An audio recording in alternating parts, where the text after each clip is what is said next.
पिछले दिनों वोट चोरी का जो मामला सामने आया और फिर एसआईआर के जरिए से जो 65 लाख लोगों को बिहार के वोटर लिस्ट से निकाल दिया गया, इसने देश के लोकतंत्र पर एक बहुत बड़ा सवालिया निशान लगा दिया।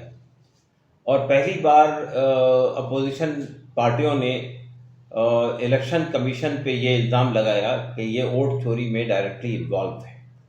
बल्कि अब ये बात भी सामने आ रही है कि सेंट्रल गवर्नमेंट और इलेक्शन कमीशन की मिली भगत से ये सब चीज़ें हो रही हैं। जाहिर बात है कि हमारे देश के अंदर सबसे बड़ी चीज़ जो हमारे सामने है वो आज़ादी है, वो लोकतंत्र है।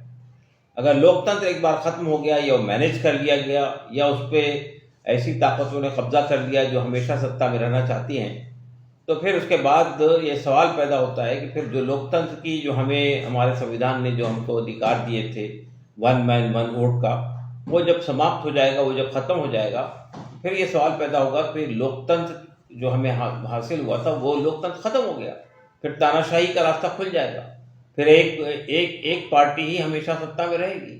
हम समझते हैं कि देशवासियों को उसके खिलाफ खड़ा होना चाहिए और ये सवाल खड़ा करना चाहिए कि इलेक्शन कमीशन एक इंडिपेंडेंट बॉडी होना चाहिए।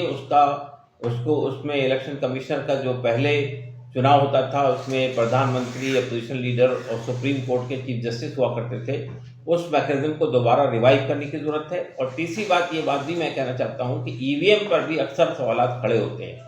अब ये जो वोट चोरी का मामला सामने आया और एसआईआर के जरिए से जिस तरह बड़े पैमाने पर लोगों को बाहर निकाला जा रहा है वोटर लिस्ट से, उसने ईवीएम के मामले को पीछे डाल दिया है। हालांकि ईवीएम का मामला भी उतनी ताकत से उठाया जाना चाहिए।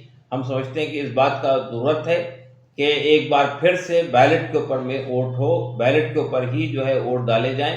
और ये जो ईवीएम है, बज़ाहिर लगता है मशीन है, बहुत जल्दी मामला होता है, लेकिन ये ईवीएम को हैक करना बहुत आसान है। और ऐसा नहीं है कि ईवीएम के ज़रिए से हैक नहीं हो रहा है, हैकिंग हो रही है। और ये और बात है कि अभी तक हम उसको सही से पकड़ नहीं सके, लेकिन ये कि अब तो सूरत हाल ये है कि जिस तरह फर्जी वोट डाले जा रहे हैं, जिस तरह लोगों के जेन्युइन वोट निकाले जा रहे हैं, इसने भी एक बहुत बड़ा खतरा देश के लोकतंत्र पे खड़ा कर दिया है। तो इस वक्त जरूरत बात की है, अगर हमको लोकतंत्र को बचाना है तो देशवासियों को मैदान में निकलना पड़ेगा।